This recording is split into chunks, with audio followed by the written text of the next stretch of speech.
Ladies and gentlemen, welcome to Retro Warriors episode 363. As always, I'm your host, Justin Baker, and as always, I'm joined by resident old bastard, Chris Saturn. How high do the numbers have to get before we just decide we're not going to say them anymore? You know, how many numbers are there? It can't be that many. Like right? 11. Like There's at least 11. I've got to stop eventually. I mean, in practice, you know. As far as housekeeping, our producer Guy is here. Yes. So stay tuned after the end credits for him. And we'll just jump right into my weeks. Yeah. Because it has been a wild had some ride. fun stuff. I think we mentioned before the last We mentioned episode. I was going on Yeah. vacation. Mm-hmm. Yeah. And so I had the whole vacation. Yeah. And that was, it was, for people that don't know, it was a family vacation. Right. For people that have never been on a family vacation. I love that you started that with, for people who don't know, as if most people are aware of your family vacation schedule. No, I just mean, like, a lot of people, they're like, oh, I went on a vacation, me and my wife, or me and my friend, or whatever. No, this is a family vacation. Sure. There were 6 of us. Right. And for people that maybe have not had the displeasure of going on family vacations, they're very different than, like, regular leisure vacations you go on with you and a friend or your boyfriend or whatever. There's a certain minimum stress level of all family vacations. And it must be maintained at all times. But I mostly had a good time. That's good. Down on the coast. Only a few breakdowns. And then a couple days in, my grandfather fell and died.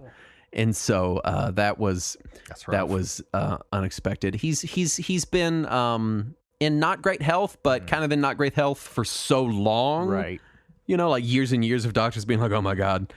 So we came home and we did that whole funeral, and because it was unexpected, it was very tragic and very hard. Oh, yeah. And there's been a lot of familial fallout afterward. Oh, that's the worst. And I know it's shocking that anyone would fight over assets, but let me tell you, they are. And so it's just all been weird for me.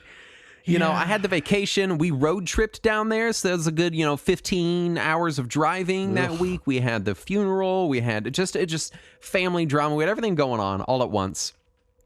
But you're back. And I don't feel back. You survived the I did. experience. Yeah. And you're here to talk about it.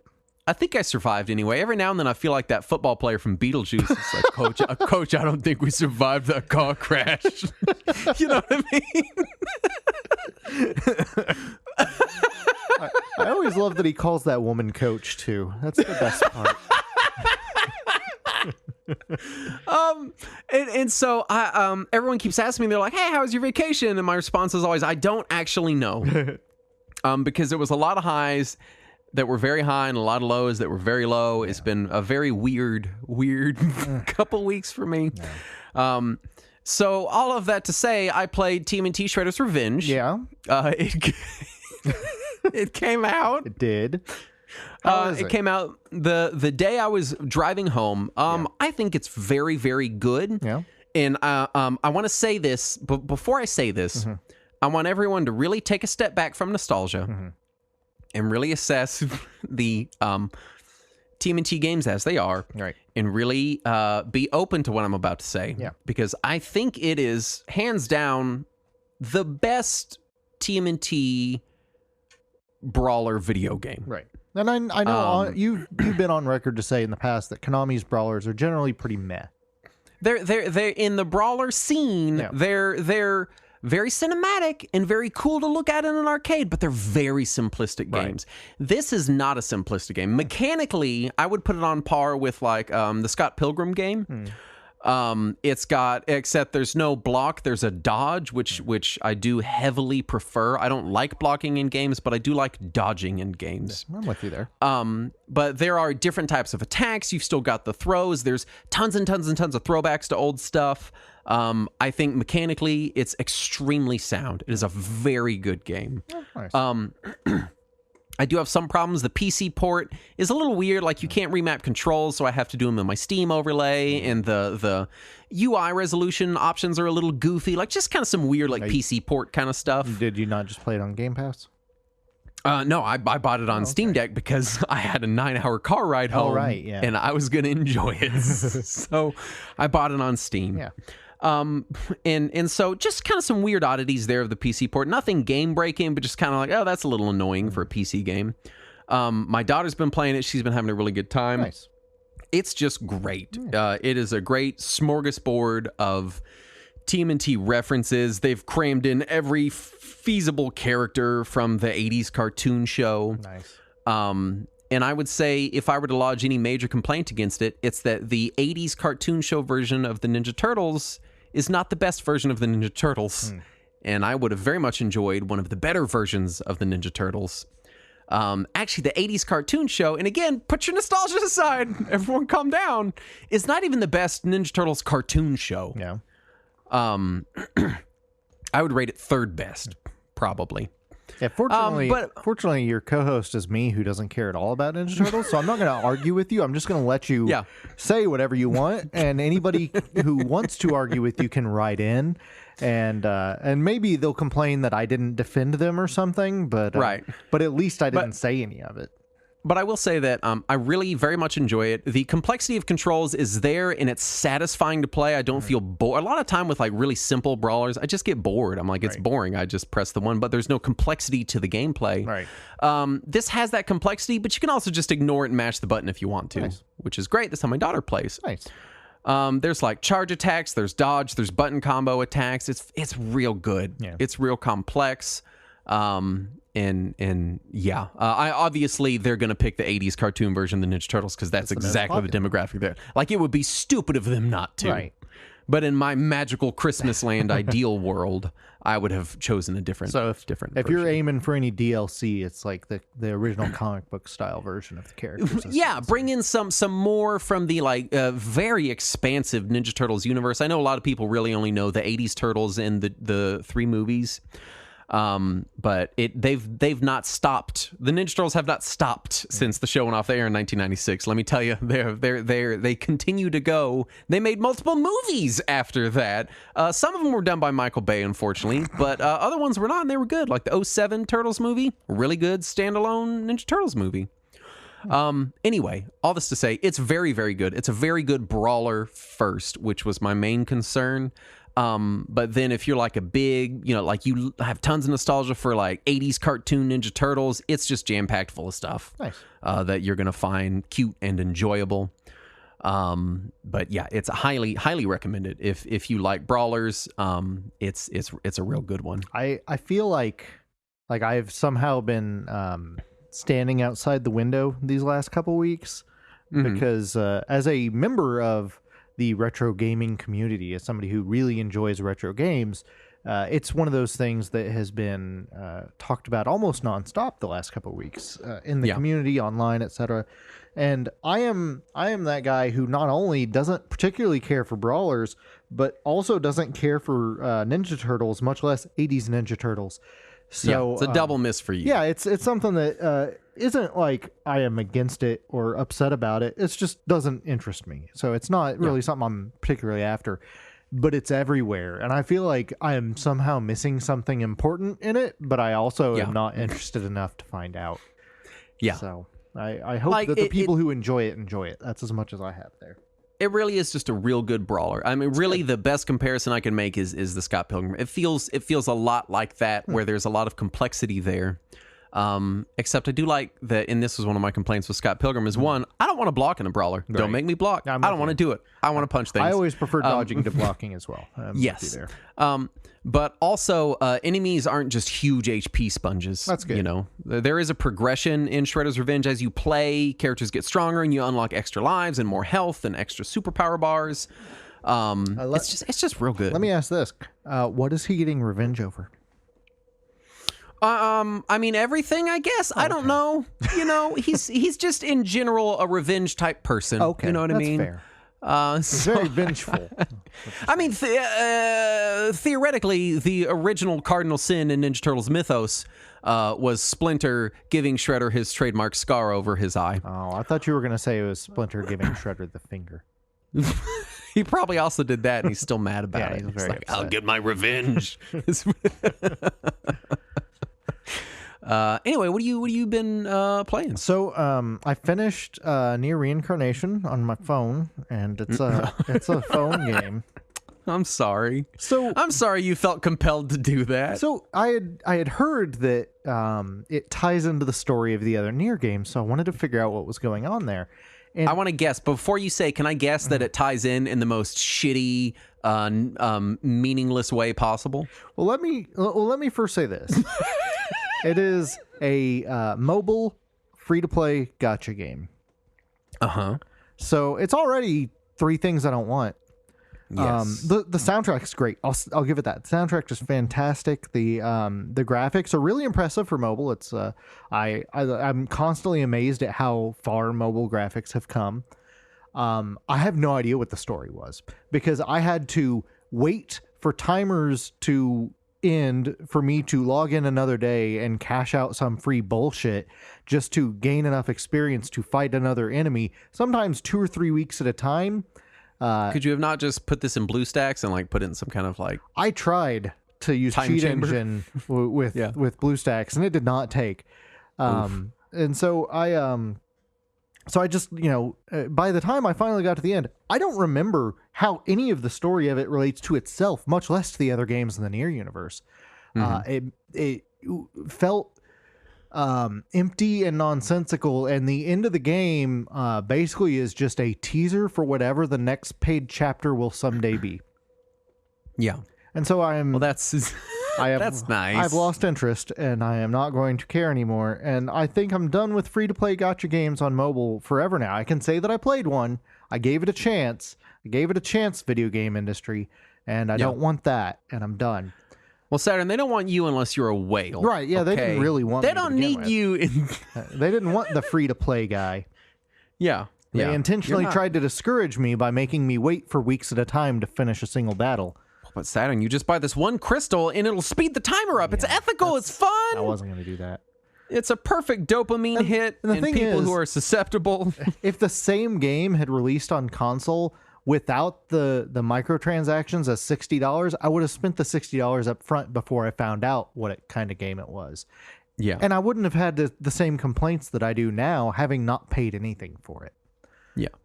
Anyway, so aside from that, I was when I was trying to find something to play, somebody in our chat recommended Frostpunk.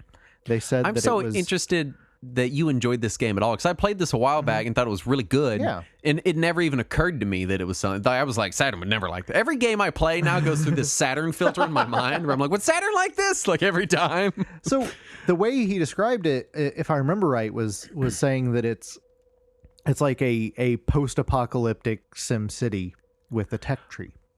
And that's not too far off, to be honest. It's not technically wrong, but in practice it feels wrong, right? I don't know. I kind of got that like Civ City meets Civilization meets post-apocalypse feel I just don't think of it as a city builder as much as I think of it as a horrible decision tree that you have to navigate. Like, do you want child labor or cannibalism? Right. Pick one. And you're like, I don't want either. And they're like, then we're all gonna die. Yeah.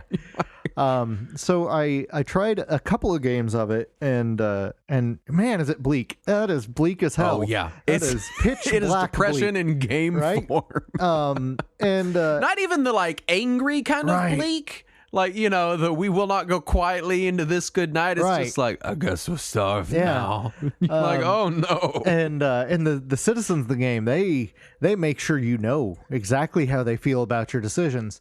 Oh yeah. And so I failed several times, and but I was still kind of getting into it just because it does kind of scratch that itch. It's got a tech tree like Civilization. It lets me try to put things in a circular grid like in a Sim City. So I was like, I'm going to try again.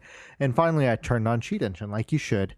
And just gave myself unlimited resources. And suddenly I was able to give them the perfect future they all deserved. I think it's funny because that would have been the point in the game where I was like, Saturn won't like this because you can't make it perfect. Yeah. And then I There's did. no point in cheating in the game, is there? There's no campaign. There is. Is there? There's like there's a whole set of scenarios you can play through. Oh, I never do those. I just do skirmish or whatever. Right. Just hit the quick play button in all of these games. So I reached the end of several of the scenarios, and then I was like, I'm really just clicking through menus at this point with all the cheats on. So I'm going to try to learn how to get good at this. And so no. I started looking at strategies and what to optimize and everything. And now I'm trying it on my Xbox where I can't cheat. And it's so much harder.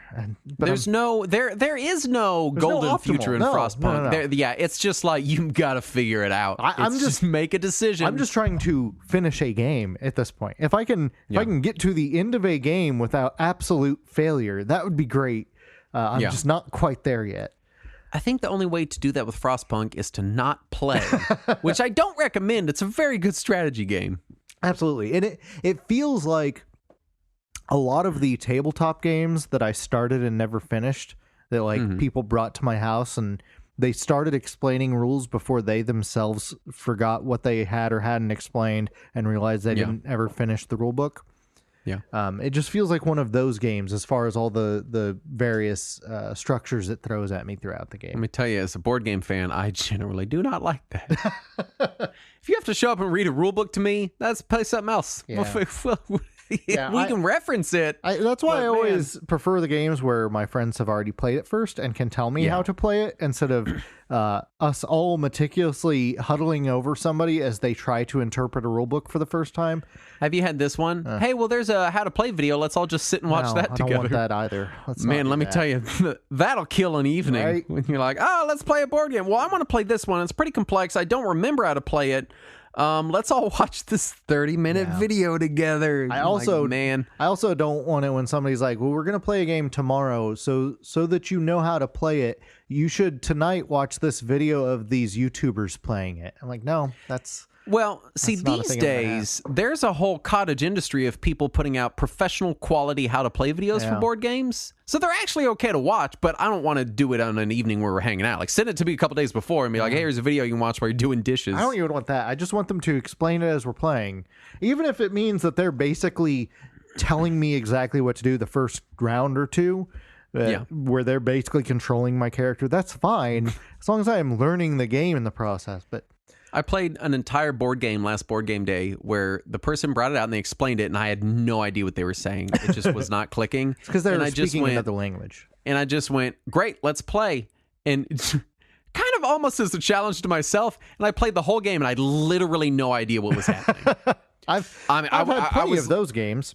I was like, I don't even know like how to do an action. Do I do actions? What are there turns? And we got a little ways into it, and I realized it's a bluffing game. Well, you were doing pretty well. And I was like, I don't know. Like, I had no idea. Nice. And we got all the way to the end, and I was like, okay. And I didn't do horrible. I did okay. Nice. But all that to say, Frostpunk's good. It's good.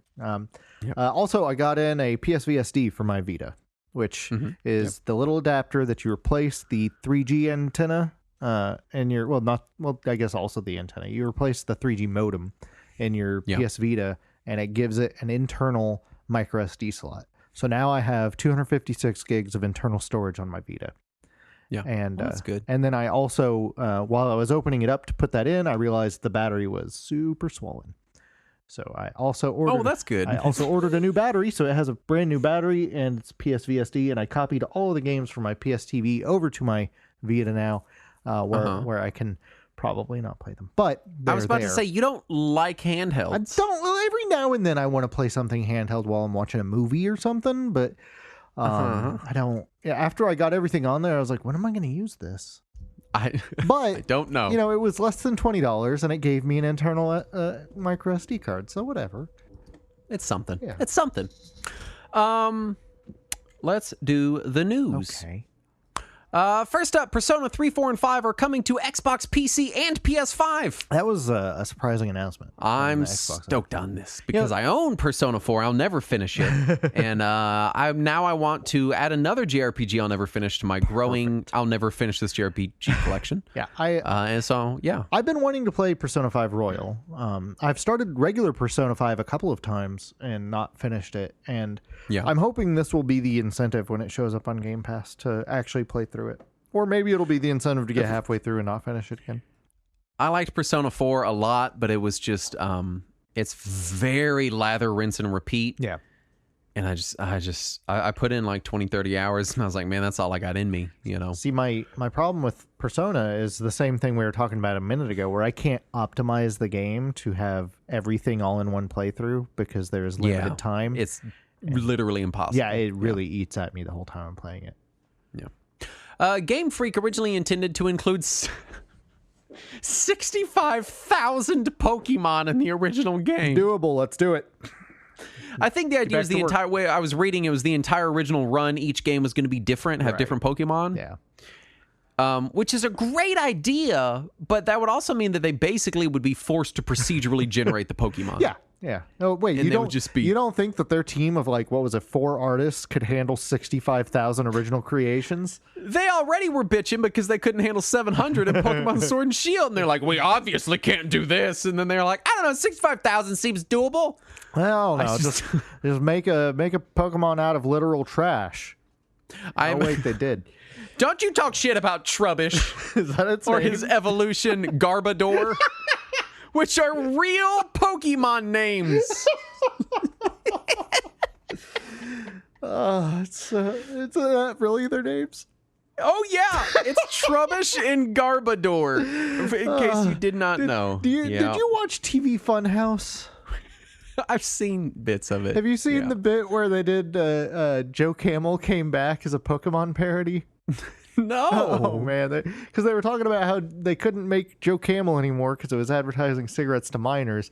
But now the Camel or the R.J. Reynolds Corporation is back with a new product called Jokamal, and it's and it's just a parody of Pokemon, only it's Joe Camel. And, you know, it's all cigarette themed, but also they're making fun of the fact that Joe Camel's nose looks like a dick.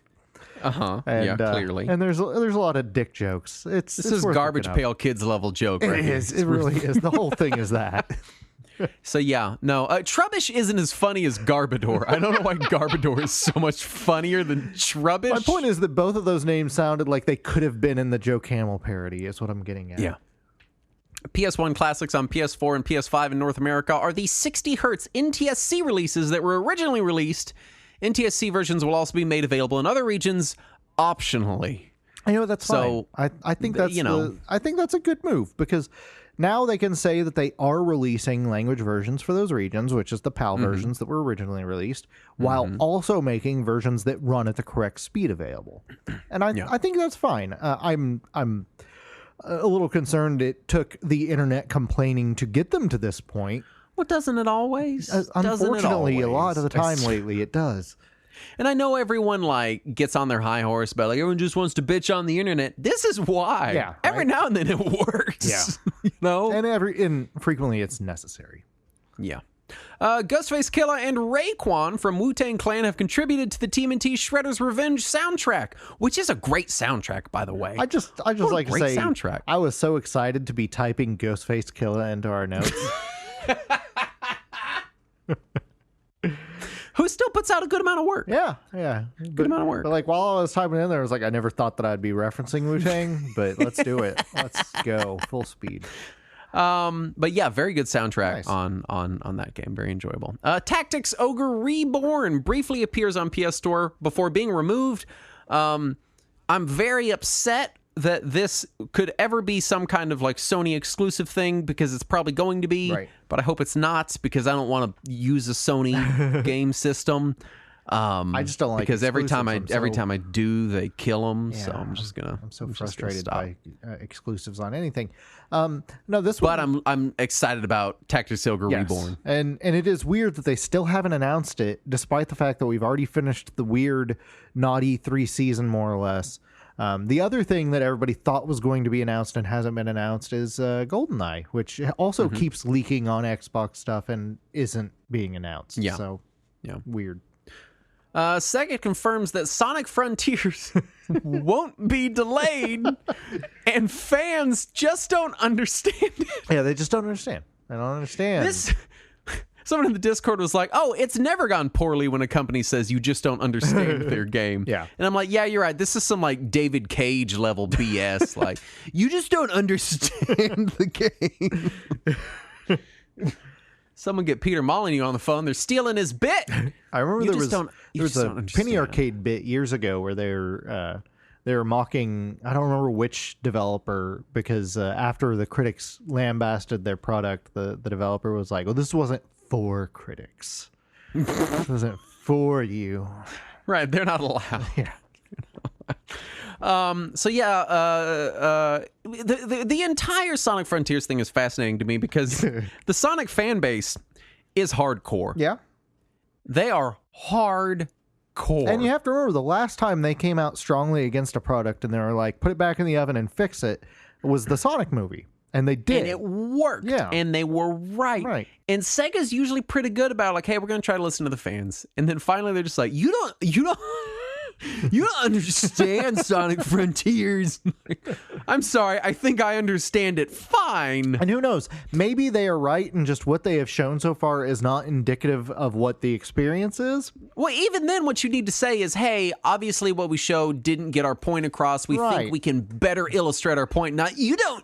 You people who have literally dedicated your existence to Sonic the Hedgehog, and I know you're out there, I've seen you. You don't understand. It's the children who are wrong. It's the cat cross players who are wrong. Actually, they might be wrong. GoldenEye 007 documentary releasing on June 27th. So you can watch it. And maybe that's when they announce the game. Who knows? Who knows? That'll be like, that's before this episode goes live. So everybody can already know that they did or didn't. Yeah, we hope it was good or interesting. Right. Nintendo's lawyers come down on YouTube channel that posted music covers of Metroid Prime because God forbid, God fucking forbid, Nintendo let someone do something good with Metroid. Yeah. God, I'm so tired of Nintendo's lawyers. They are just the worst. They can fuck off. Activision's investigations have determined that there is no widespread harassment at Activision. Oh, thank God. I'm glad Activision was on the case. They've exonerated Activision. That's so good of them. And I think Bobby Kotick was signed up for another year of being professional dickhead at Activision Blizzard. So he got another year on his contract. I'm so glad they could police themselves appropriately. Yeah.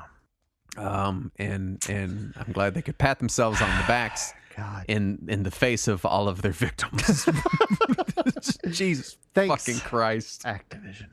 You did it! Yeah, we're all so proud. And finally, unreleased Famicom version of Fairyland Story found in a used game lot. And did you see any of the video footage of it or anything? No. Oh, no, it looks good. It looks like a solid arcade port of Fairyland Story, which is an old Taito arcade game. And and there was just a used lot of Famicom games, and one of them was a prototype of Fairyland Story that actually had proper cover art and everything. Yeah. Like if you didn't know that this was not a game released on the Famicom, it would look like just any other retail release. And and some guy bought it and brought it home and tested it, and it worked. So they dumped it, and now it's on the internet. There you go. It's exciting. That brings us to our topic at hand. This week we are talking Ted Woolsey. Yes. Who is a real son of a submariner who set the standard for game localizations back in the early days. I like that sometimes you don't read my synopsis there until live on the show. No, I read it the other day. I read it on Thursday. I just didn't know if I would say it. Turns out I did. That's good. So as far as kind of initial thoughts and early encounters with Ted Woolsey, I came into JRPGs long after Ted Woolsey. Like I don't know that he really left, but he wasn't like as prominent. Right. Certainly after he left the localization side. Yeah. My first Final Fantasies outside of trying to play Final Fantasy VII on PC were the GBA games, which was well after his era. Yeah, and so even when I played stuff he had previously worked on, I was usually playing ported and retranslated versions of it. But kind of being around people who play games in the 2000s, I definitely heard my fair jokes and quips about some of his more famous translations. Right. But even if a lot of it was just kind of lost on me, because one, I was just getting into JRPGs when he was already kind of out of localizing. Right. And to I wasn't even into JRPGs of the era. I was playing ports of old Super Nintendo games for the most part, which is why I also, despite being into JRPGs during the PS2, missed out on all PS2 JRPGs, like in their entirety except like Dragon Quest VIII. Oh, that's a good and I remember playing it and being like, this is like one of those Game Boy games, but on a PlayStation. I was waiting for you to say, this is like one of my animes. It's like one of my Japanese animes. Anyway, that's my experience with Ted Woolsey. See, I played a lot of the games that he localized like when they came out, but this was one before I ever would have looked at any names of people making a game.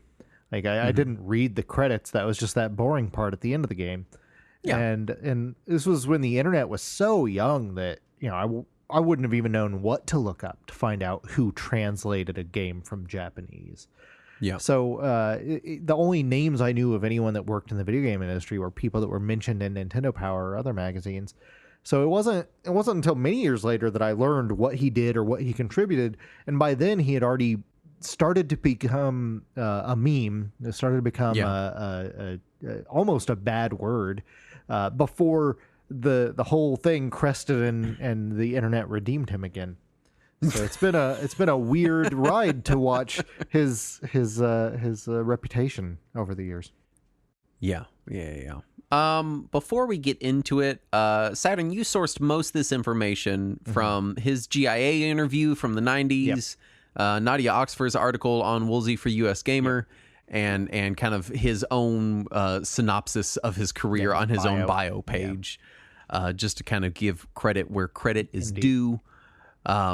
Because even today, there's just not like a shitload of information about this kind of thing out there. And this was one of the first times that we covered an individual that when I was researching it, I can't find his birthday or birth date. Like the best kept secret in gaming. He just appeared one day. Ted Woolsey. It's me, Ted Woolsey. Yeah. I'm here now. Everyone calm down. I'll fix it. I mean, it depends on your definition of fix, but I'm going to do it. Ted Woolsey walked into the world, and then there was a square. Okay, so talk to us about his time at Squaresoft. Yeah, so he had mentioned that he spent some time in his childhood living in Japan, then he went on to get a master's in Japanese language and literature at the University of Washington, and while he was there as a grad student, a friend of his recommended that he take some contract work for Squaresoft, and when he went to go take that job, they instead offered him a full-time job instead of just contract work. And he had mentioned that his friend or roommate or whoever it was that suggested this had already done some contract work for Square, translating bits of some of their Game Boy instruction manuals, and they were not given any context whatsoever.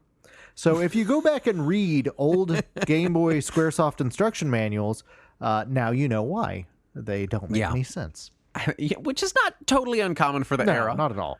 A lot of times you read a manual, and we'll talk about it next episode, and you're like, this helps me less than just not knowing anything. We will talk about that next episode. I think I was better off knowing nothing than I am being confused now. Yeah. So the reason they offered him the job was apparently people within Squaresoft USA's management were, quote, embarrassed by some of the responses to the localization of Final Fantasy IV on Super NES. No way. What possible lines could they be embarrassed by? A lot. On Final Fantasy IV? Yeah. I can't think of a single spoony one of them. Yeah. Dumbest. So they wanted to prevent that. So they wanted somebody who was a native English speaker to help work on their localization. Mind-blowing innovation right there. Yeah. Get someone who natively speaks the language you're translating into to translate it. Right. And so he said that prior to his hiring, the process, this is a quote, the process of finalizing the screen text had been so painful that even the finance lead and office admin worked to rewrite and edit the script until it passed certification at Nintendo. I'm always blown away by these horror stories about Nintendo's certification process. Right. And how to hear them and then also see how much shit got through. Yeah, right? Like, Golgo 13 has a naked woman in it. Right. In Bionic Commando, Hitler's head fucking explodes. Well, part of that, I think I now know more about the answer after researching this specific topic. And I'll talk about it here in a minute, actually. We'll get to that. So first, his first job at Square was Final Fantasy Legend 3 or Saga 3. Yeah, which is arguably the best of that trilogy. Yeah, of those three, I go back and forth between 2 and 3, but they're all impressive for Game Boy JRPGs. Oh, very impressive. I think I was playing Saga 3 recently, and it's still good. It definitely has the best translation of the Game Boy Saga games. Because it makes an amount of sense. Yeah, even the slightest amount is enough.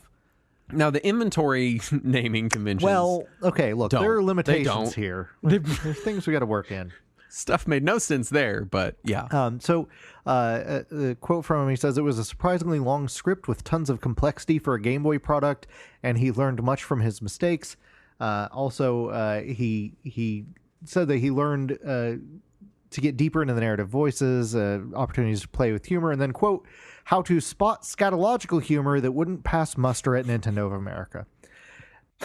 In several of these interviews that I saw, he mentioned that a lot of his job was to spot the scatological humor before it went to Nintendo. How many poop jokes were in these games? That's my question. I want to know how many poop jokes I have had to miss out on over the years. I can't even think of a poop joke to make in Saga 3. I want to know how many poop jokes I missed. I'm upset now that my childhood was left without all of these poop jokes. Bereft of poop jokes. Right.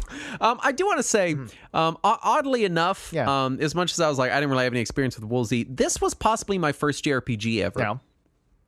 Yeah. I never got very far or paid much attention to the translation because I was like under 10 when I got it. But I remember having it, and I played it a lot, and it felt totally nonsensical. and this is like a forgotten memory. I didn't remember until I was playing Final Fantasy Legend 3 recently, and then I was reading this, and I was remembering that I had this thing in my head of like, oh, these menu games, they don't make sense. They're just totally kind of nonsensical, random, weird shit. Yeah. And it turns out I was right. That one is because kind of all the Saga games are sort of like that, right? So so I wonder if that might have been part of my aversion to the genre until well into the 2000s, because I had started with Final Fantasy Legend 3 and been like, nearly batshit nonsense. I'm eating robot parts, and I turned into a dog, and then I turned into a witch, and then now I'm a human again, but I'm stronger, and I don't know what's happening. Perfect. And so I kind of wonder how much was just that. Right. It's also, I will also say this. Yeah. The reason I never bothered to go play any older Mega Man games before Mega Man X was because I had the Mega Man Game Boy ports of I think 2 and 3. Yeah. And I remember being like, old Mega Man sucks. And so I was like, Mega Man X is when it got good, and I still kind of maintain that. Well, you're wrong. It's fine to be wrong. But yeah, for years I was like, why would I play the older ones? I played them on Game Boy. They're terrible. The Game Boy ones were impressive for Game Boy game of their time. Yeah. No. For what they are, they're well done. Yeah, but they're not. But that's also like the Castlevania games on Game Boy are well done for what they are too. Yeah. You know. So I mean, they're not as good as later Game Boy games, or nearly as good as what they are supposed to be. But it was a good effort. You get a C+. There you go. So, he had mentioned that Final Fantasy VI in particular was a challenging job to undertake. He had said that they couldn't use the words die or death in a game that features a literal apocalypse, which is tough. Other topics that they couldn't include were suicide, teen pregnancy, cults, and sexuality, which are all things that appear in the game. And well, as all Americans will remember, Final Fantasy VI was, of course, well known for featuring asexual youths engaging in platonic relationships while the world suffered no damaging events. So, I mean, obviously, easy job. Easy job. And so all these things happen in the game, and they just kind of have to not mention them or phrase them in such a way that is not that. Like, I'll be honest, the first time I played through Final Fantasy VI, I did not notice the teen pregnancy at all. That went right over my head. Like, I saw those two characters. I saw they were talking about a pregnancy. It did not for a second occur to me that they were teenagers until I went back and replayed the game later, and I was like, oh, no, those are kids. Oh, no. What do they say about, like, Cyan's family die? They perish. Or are they just like, oh, no, they went to sleep? Like, what do they say? So they could use words. They could not use dead or death. They could use annihilated. They could use... oh, no, my son has been annihilated. They could use... by poison. Perished. They could use... what were some of the other ones they could use? But they couldn't use die or death. They had to avoid words like that. And so if you go back and look through the original script and even the GBA script, which mostly uses the Super NES script, it still avoids a lot of this stuff. Interesting. But a lot of it is also hard too, because like Final Fantasy VI is still old enough that visually it's a little abstract. It's just abstract enough that if they're not explicitly stating what's going on all the time, sometimes it's kind of hard to tell. Right. I mean, granted, Celes about to jump off a cliff is pretty clear. Right. But 6 was it was pretty expressive, but it was still little 2D sprites jumping around portraying very serious, upsetting events. Right. And if they're not spelling out what's happening, it's real easy for it to kind of get lost in the weeds, especially if you're a younger player or something. Which I guess what you're saying is Nintendo's plan worked, because you didn't even realize there's teen pregnancy in the game. But the thing is, a core plot point. I wouldn't say it's a core plot point, but it's certainly a plot point that is apparent. Like, it happens. The thing is that despite the censorship that Nintendo put in place, I would say the localization was a massive success, because they were still able to convey how serious the actions in the world were without explicitly saying how terrible everything is. Yeah, and I do think Woolsey kind of gets some shit, but given the limitations he's working with in the subject matter, I mean... I give him going to be able to do so much. Right? I give him a massive amount of credit. And another thing that I'll mention real quick, just from his time at Square, he had translated Breath of Fire, Capcom's Breath of Fire, right? Because Capcom gave Square the rights to publish it over here. And so Square translated it, and he had done the translation. And it's tough. It is a tough game to play because there's a lot of teeny tiny text boxes. So a lot of things get abbreviated a lot, but it's playable. And then Breath of Fire 2, Capcom translated themselves. And at the time, I didn't know who was translating these games. It was just Breath of Fire 2. And even then, as a teenager playing Breath of Fire 2 when it came out, I was like, this is so much harder to read than the first game is. I don't know what they fucked up. What is happening? But something got fucked up, and this is a very hard game to follow. Yeah. So I give him... Did they keep those translations for the GBA versions? No, they retranslated both of them. Those are the versions I played. Yeah, that's good, because that's what the versions you should play. If you're going to play the Super NES version of either, play the first one, but not the second one, at least not in English. So it's a mess. Yeah. I especially like the second one refers to it as a fishing rod every time. Fantastic. Yeah. Great job, Capcom. Yeah. You did it. But now in the interview that he had with Nadia Oxford, he mentioned that the Nintendo approval process included sending VHS tapes to Nintendo that showed as much of the game's content as possible. So some bits that weren't on the tape might go unnoticed. And that is the moment when I suddenly realized how everything happened for all of those years. Because this is so archaic and inefficient, even for the era. Why would you not just send fucking proto cartridges to them? Yeah. Well, I think what it was the Nintendo censors either didn't have time to or didn't care to play the games. Yeah. And so they were just like, fuck it, just record the important parts and send it to us and we'll review it. I just feel like, I don't know. I feel like sitting there watching a video of someone playing takes the same amount of time as it does to play a game. However, Then you don't have to learn how to play the game, though. So if you're particularly bad at the game, you may never get to the last part. But if you're watching a video of it, it will get to the end. This is insanity. Right. It's so dumb. Insanity that a company as big as Nintendo, and make no mistake, in the video game industry, in this era, Nintendo was huge. Right. They were mad. They were the schoolyard bully of the industry. And I would like to state, for the record, that I have heard similar things about the ESRB. That a lot of the time it is just a sizzle reel sent to the ESRB for rating before the full product is sent in. If the full product is sent in, I'm not certain of that. So it's one thing. It's one thing for like the ESRB, but Nintendo doesn't have to make a big deal about all the censorship. Right. But it seems like if you're going to, wouldn't you put in the fucking effort it's just to actually review the tapes? Just a video cassette. It's bizarre. Right. And then I guess if they send it back, you have to replay the whole game and send them a new fucking tape. Yeah, that's it. Man. And they were on those like shitty super extended play tapes that looked like dog shit and weighed like nothing. And I'm sure they couldn't read any of the text. Right, yeah. Like, it's a bunch of tracking errors. And for people that are sitting around, because I know a lot of people give Nintendo shit today, they're like, oh my God, they're so dated. Like, they do everything so old that it's becoming severely problematic. They've always done it this way.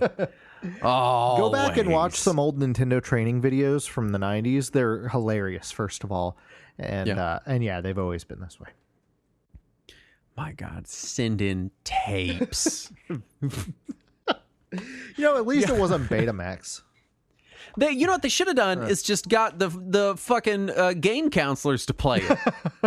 They got to play the games anyway. Send them the prototypes. Pay them a little bit extra money. There you go. They didn't have time. They were busy answering calls from 7-year-olds asking why can't Metroid crawl.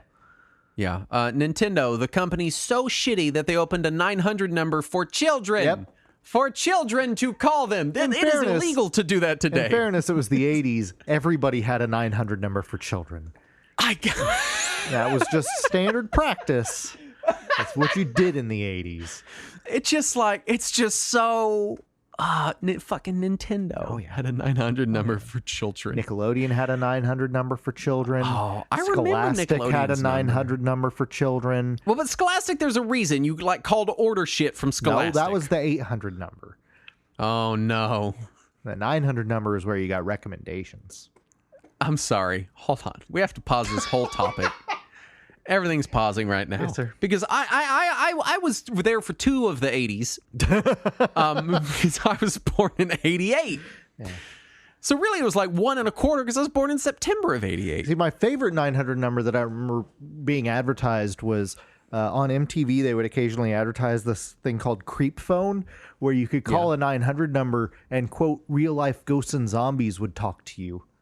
Oh my God. Yeah, and it was only like $3.99 a minute to talk to zombies. So you would fucking call, and some guy's professional job that put food on his table was be like, hello, child, I'm a zombie. Yeah. And you'd be like, what do you eat for dinner? And he's like, a brain. It's like, that's his job? Yeah, that was the 80s for you right there. And what's worse, not only was there Creep Phone, but there were competitors to Creep Phone, because I remember there was also a commercial for Freak Phone.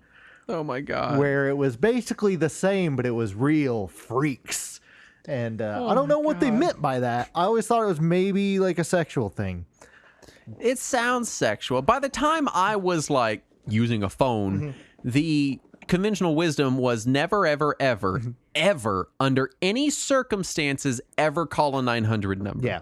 Yeah, that by the 90s, was well known. It was basically don't call anything outside of your area code.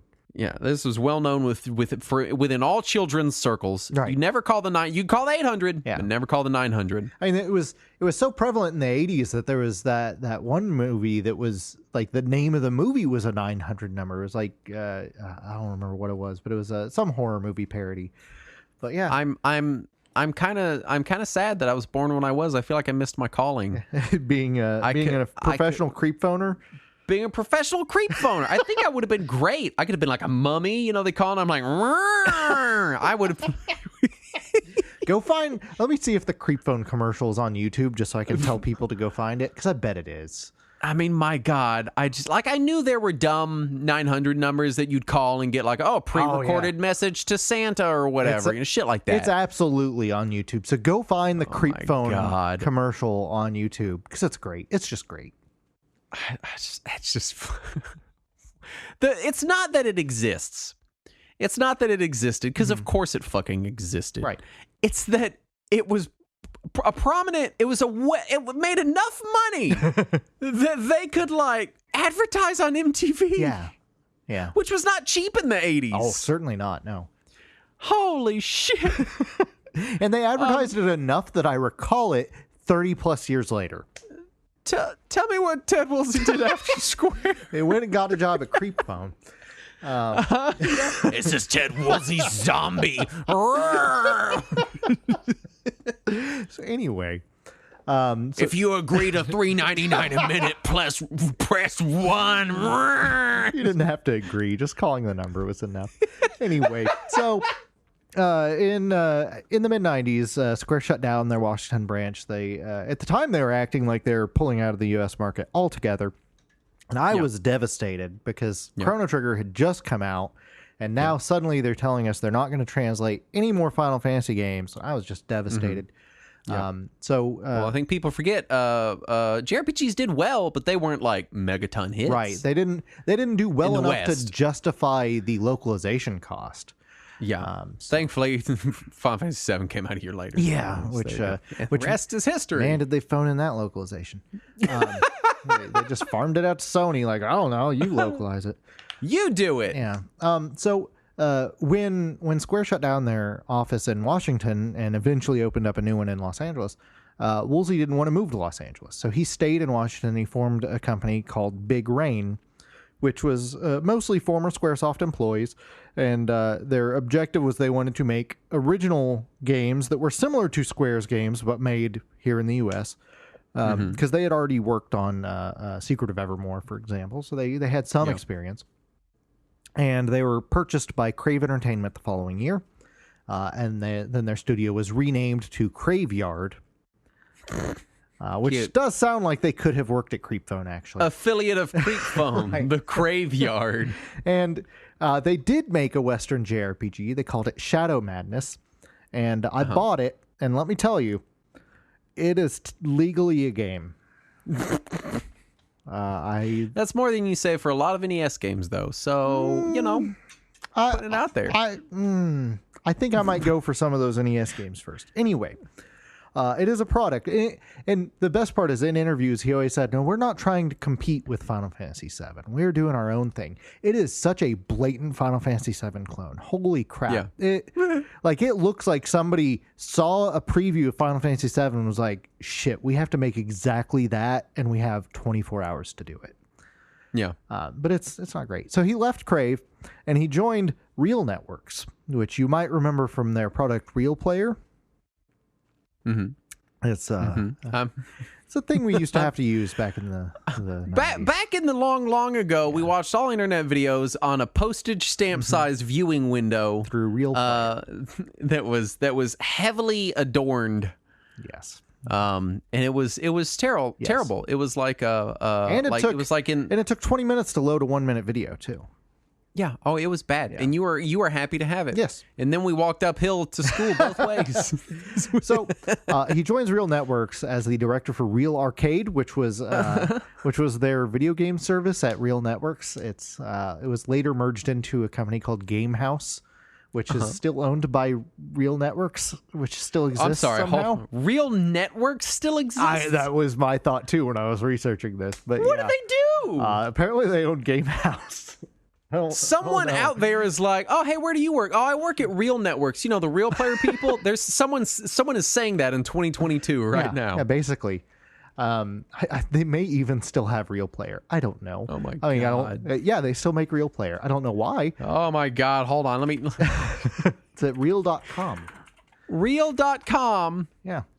Oh no. This show is totally off the rails. It looks like shit still. Wow, they never fixed it. Nope. Oh, that's good to know. Yep. So Good job, Real Player. The fuck are you doing? So he briefly worked at Real Networks, mostly in bringing the Real Arcade service to Japan, because I guess Japan needed Real Arcade. And then he left and joined Microsoft Studios in 2007. He was the senior director for first-party publishing for Xbox Live Arcade, which, if you remember, in 2007, shortly after the release of the Xbox 360, Xbox Live Arcade was a big thing. Oh yeah, it's huge. And this is when he probably made the most money in his career, if I had to guess, was suddenly being in charge of Xbox Live Arcade, because he was responsible for bringing games like Limbo and Half Minute Hero and Ori and the Blind Forest to Xbox. Those were good games. So that's a good work that he did there. While he was working with Microsoft, he oversaw communications with a company called Undead Labs, who were working on a game called State of Decay, which he wanted to bring to Xbox 360 and Xbox One. And he ended up clicking with the team so well that he left Microsoft in 2015 to join them, where he now works as the general manager of Undead Labs, a company that was later bought by Xbox Game Studios in 2018. So now he's back at Microsoft. You're not getting away, Ted Woolsey. Right? We're going to keep you. So for the guy who is most known for his quirky translations of old JRPGs, he's done a lot in his career, and now is mostly in charge of State of Decay, of all things. So that's... kind of hasn't really been doing localizations for a long time. Not for quite a while. Yeah. But let's fire through some notable localizations. You got Final Fantasy Mystic Quest, which is okay. It's okay translation. Yeah, it does a fine job. Secret of Mana, which is pretty well known for being awkward, but also really charming. Yep. Breath of Fire and Final Fantasy VI we talked about. Yep. Secret of Evermore. Yep. Chrono Trigger, which I would say is probably one of the more successful translations of or localizations of that era. Oh, yeah. And Super Mario RPG, which I can't really get a beat on how good or bad it is because it's so weird. I think it's great whether or not it's accurate or not. I think it's a great localization because it does a perfect job of being that quirky Mario atmosphere while still feeling like a Squaresoft JRPG. So I think that it does a really well job. Yeah. And then, of course, we get to talk about Woolseyisms. Yeah. So I'll let you just take that away. So in the late 90s, especially around the time that we first started seeing fan translations, there was this really sharp backlash against some of the professional localizations that were considered more colorful. And a lot of that anger went towards Working Designs and Ted Woolsey. They were the bad guys in this community that suddenly decided they wanted everything to be 100% Japanese accurate. Yeah. In which that was, it seems like less of a thing now, but that was a big contingency of people interested in JRPGs and anime and anything like that would want these very literal translations. Right. Until they got them and realized how awkward they are. Well, for a lot of it is these people that are, really hardcore fans, a lot of times they're so steeped in Japanese culture that they'll get the joke or whatever. Yeah. But the rest of us won't. Yeah. We'll be like, hey, that doesn't really translate. And they're like, well, if you, understood Japanese culture. And it's like, well, I don't. I just wanted to watch Bubblegum Crisis. I don't know why I got it, If only you knew this ancient 14th century fable, then you would totally understand this reference. Then you got it. Yeah. Right. You got it.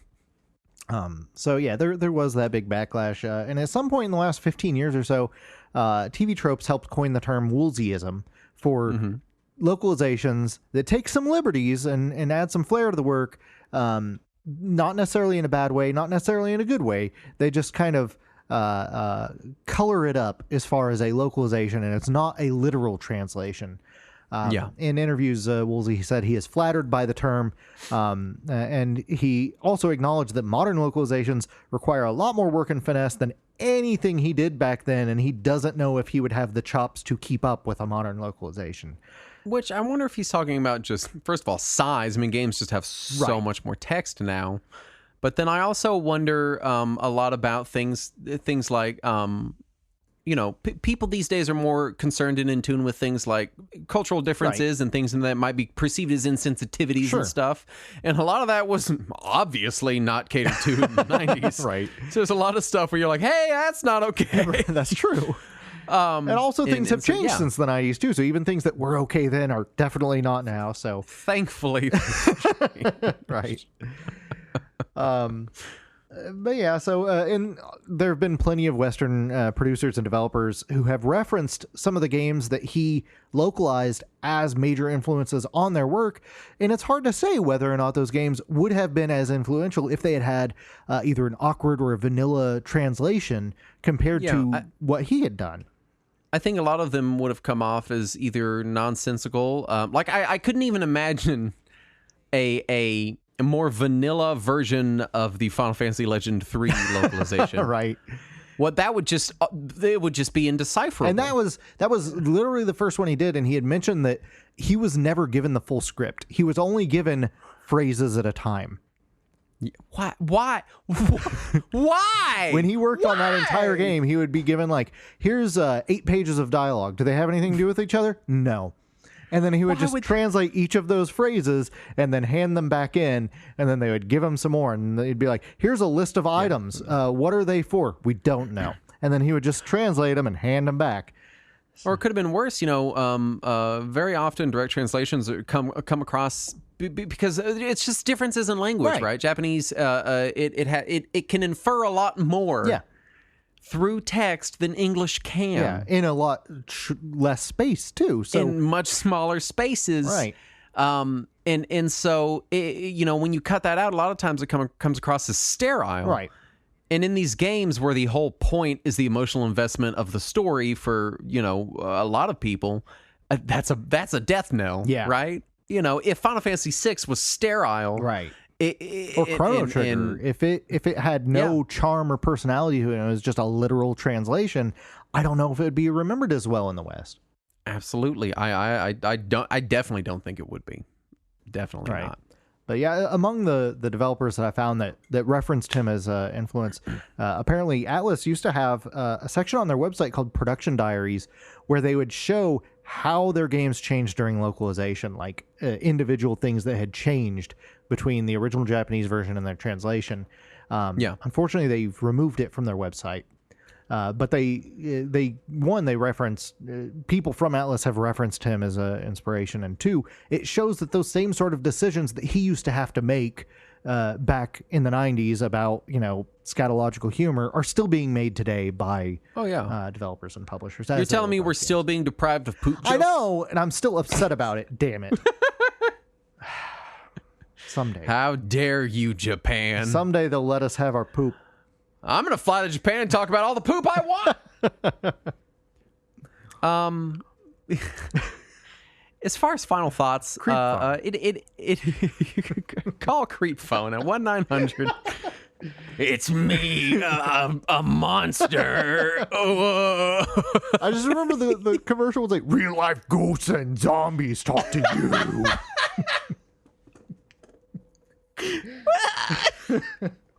I like the implication that a zombie would fucking have anything to say to a little kid. Hi, zombie. What's your favorite color? I don't even know if they were trying to advertise towards kids, but I don't know who else would want to call Creep Phone. Yeah, I don't know who's like in their 40s. Like, I'm gonna call Creep Phone. I want to talk to a fucking ghost. Maybe if they're really high. I don't know. Yeah, that's true. Or I imagine it would just get sad too. They'd be like, "Can I talk to the ghost of my parents?" Like, oh no. No, they're not working today. You're gonna talk to the ghost of Lincoln. He's here. What the fuck? In conclusion, Ted Woolsey, I think he really standardized a lot of localization practices. And I think his effects are definitely still noticeable today. Very influential. Very important. I do thank him for his contribution. I have played many of the games he worked on, and they're great. They're great games on Creep Phone.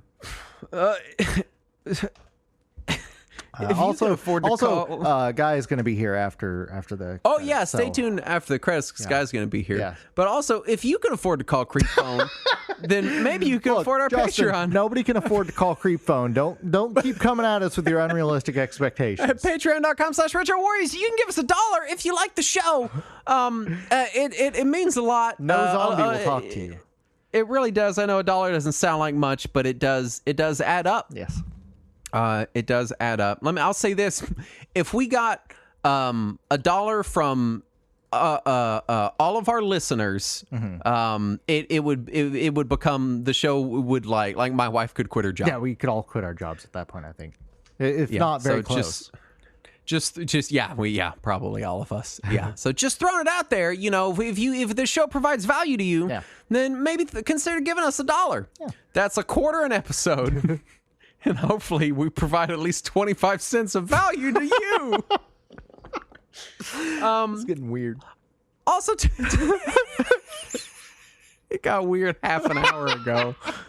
Also, tell your friends about the show. It does help out a lot. I know that everyone tells you to, and sometimes you feel dumb, like, shilling for something or whatever. Right. But shill for us. Yeah, if we have brought any joy into your life, please share it with others so that they can judge you.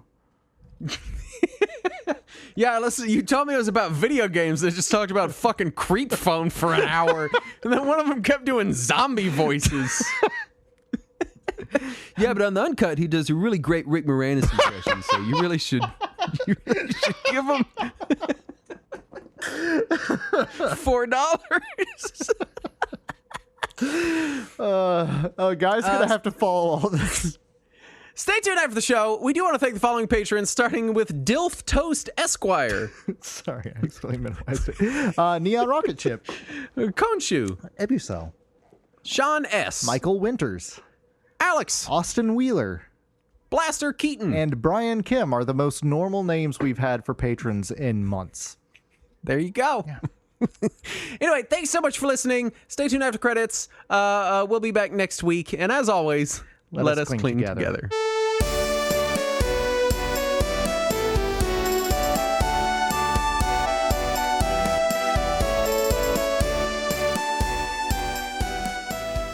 Guy, I'm sorry. Hi, welcome to the after party. It's Guy's here. I hope Guy's here. Guy, are you here? Yeah, you never check. Are you on the phone? Are you on the phone with the Creep Phone? I mean, kinda. I'm talking to you.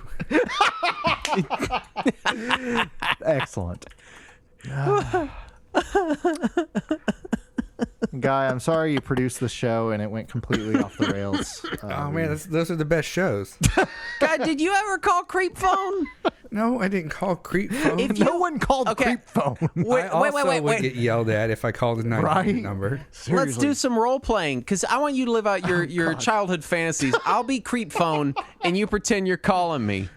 Okay, welcome to Creep Phone. What kind of monster would you like to speak to today? Hello? Can you tell me how to finish The Legend of Zelda? Well, what you want to do is you got to get the silver arrows. So, Guy, how's it going? Good. I like it. It's here's Guy's segment. Anyway, we're role playing. Shut up. Right. I don't know what just happened. It was for you, Guy. I wanted you to do it. What? Who said I had any kind of fantasy about calling Creep Phone? I mean, why would you not? It sounds fantastic. What do you have a retroactive fantasy to call? I think I do now. Yeah, I do now. What do you got? What you got going on for us? I quit my job. That's good. I mean, is it good? We did talk before the show. You retired from your job. Yeah, kind of. Yeah, no, I figured out how to make enough money to live trading stocks during the day, and have been perfecting that skill while bored at my current job. I wish you luck. So I was like, well, I have fallback savings in case something happens. And I'll have enough time to find another job if I need one in like a year or two or whatever. But at the end of the day, it's more important to me to not work in an office job. Yeah, not in the office. They're not making me go back to the office, but just that sort of corporate structure, and having to deal with the kind of dumb stuff you have to deal with on a daily basis. I'm done with it. Totally. Can I ask a question about that? Sure. As somebody who is not going to be able to escape the office environment, what is savings? Yeah. Oh. Can you explain that to me too? Yeah, what is that? That's what you spend on all the shit you want to buy, Savings right? is when you have extra money. What do you mean? I'm going to need an explanation on that too. What is extra money? Hey, I've got a business idea. If you're just out there making money, No, I'm not taking business idea pitches. It's called Don't start this, it's called we're gonna- creep phone, and you. We're going to start getting fucking comments on our YouTube video. Hey, I got a business idea. Well, no one can take creep phone. I proposed it first. You re-proposed it. Somebody already did it 30 years ago. Well, it doesn't. No one remembers. 35 We talked years about ago. this on the pre-show. If I think of it now and don't remember that it's from before, it doesn't count. Right. There you go. Perfect. They can't sue you for that. Yeah. You're allowed. Certainly not. I can't imagine anybody who even had any legal right over it even remembers that they had legal right over it at one point. I wonder if we could, because I'm sure someone owns Creep Phone. I wonder if we have enough money to buy it from them and we can start a Google Voice number that's Creep Phone. Nice. You know, I mean, they can't want that much money for it. Right? We'll give you 8. 8 what? Just 8. Do you think that's how we get Sounds- I some don't really know. shitty video games sometimes? Is somebody's like, hey, who has the copyright for that? Yeah. We do? Oh. 1,000%. Yeah. People are like, or people are like, hey, let's go buy that. I remember that game. Can we buy that? And there's some like corpo like garbage company somewhere is like, yeah, we own that technically. Yeah. Here, $10,000 We or own whatever. Clock. And then they're like, great, we'll make a Bill and Ted's game collection. LRG can produce it. That Hey, I happened. played Bill and Ted's Excellent Adventure back in the day. It wasn't good, How was it? that? No, it wasn't. I know. I rented it too. It was like Back to the Future 2 and 3. Uh-huh. It was almost identical to it. Yeah. I really like Back to the Future 2 and 3. Yeah. It's nothing compared to Back to the Future 1, but No. yeah, it's all right. But LJN and those shitty Ghostbusters movie 2 was a games. better game than Ghostbusters. Yeah. And the Ghostbusters 2 that we didn't get here in America is even better than the one we did get in America. Oh, I haven't played that one. Oh, you should check it out on the emulator. It's pretty good. Nice. I will The have to. emulator. Go get on the emulator once you get done on that calling emulator. Creep Phone tomorrow night. Yeah, I'm not Andrew. Don't do that. It's well, that's good, man. Congrats on retiring from the grind. toils of modern life. Yeah. Thank you. I am fucking terrified. Like the Now day after I put in my resignation, I lost like a bunch of money. I thought you were gonna say weight. I don't know. Yeah. I Just quit like my job Homer. and lost 60 pounds. I don't know exactly what happened. It's great. It's like Homer when he ran out of minoxidil or whatever. But yeah. So like the next day, I lost a bunch of money. And I was like, "Oh, son of a bitch! Like this is I need to did I recall fuck my up? resignation. I have messed up my life." But today, I got back on track. I reset. It was like, okay, you know what? I've been doing this consistently for a couple months. You know, day in and day out. Blah blah blah. Just had to like not freak out about it, knowing I have no lifeline in like 2 weeks. Yeah. Well, good luck. That's good. Yeah. That's good and Right. terrifying. That's, you know, that's way too terrifying for me. I can't. I need the Yeah. net. And we're getting married in July, so I'm gonna have I should be covered with my insurance through July because I'm finishing work in July, and then we'll get on that there healthcare.gov insurance after we get married. Nice. there you go. Marriage, the ultimate business transaction. Right? You're doing it. Yay. I'm excited. I get to officiate your marriage. Yeah, you're like the only non-family member that's gonna be there except the photographer. Nice. Oh man, that's odd. It's like if we added one more person, we would have to say that we're inviting friends. People. Yeah. Right? Right. Yeah. You hit that point. Yeah. Right. You're the efficient, and you just happen to be my friend in this case, right? Like, I'm so excited. I'm registered. I've been registered with two different organizations now. I've never gotten to officiate a wedding, and my mom got married and did not ask me to How officiate. dare she? oh no, I was so upset. She called me and told me after the fact. She was like, "Yeah, I got married yesterday." And I was like, "What? Actually, no, wait. I take it back. I have officiated one wedding, but it was through the mail. They just mailed me the marriage certificate and had me sign it, so I don't count that because it was lame. I've officiated 2 weddings, and the second one I So the first one, they had already gotten legally married at the JP. I was just, kind of for show for the family and the friends and everything. And then the second one, they asked me if I would do it after seeing the first one. And I said, yeah, sure. And I assumed it was more of the same. And then they came to me with the paperwork afterwards to sign. And I was like, oh, shit, is my registration still valid? And so, I'm rushing online to see if I'm still a priest of some online religion and can sign this. Yeah. There you go. Yeah. Guy, what color should I wear? Yes. I don't know. Whatever. I've got a suit, but I don't know if I have a white shirt. I've got a black shirt. That'd be a little too much black. And then I've got a blue shirt and a red shirt. Something that's wedding in July in Texas appropriate. Hawaiian shirt. No. Perfect. Hawaiian shirt. Like, Kristen's got a dress, and I have no idea what it looks like. Right. Looks like a dress. Yeah, because you're not allowed. Yeah. Yeah. And then I'm going to be wearing my suit that I wore to the Final Fantasy concert, but this time with a purple bow tie and purple pocket square. Nice. Yeah, which is definitely not summer appropriate. I think it's got to be hot as hell. Yeah, that's got to be like a billion. Well, degrees. we're hoping that like electricity and air conditioning works in the house by then, but we'll see. Oh. Oh no. Oh no. That's Well, an important distinction. Well, no. We're doing For it a at July the new house wedding. that's being built out right now. yeah. Right. So right now it's we got windows in today. Before there weren't any windows. That's a good Yeah. step. Yeah. Yeah, So getting there. We're supposed to be starting to be able to close up like the walls next week.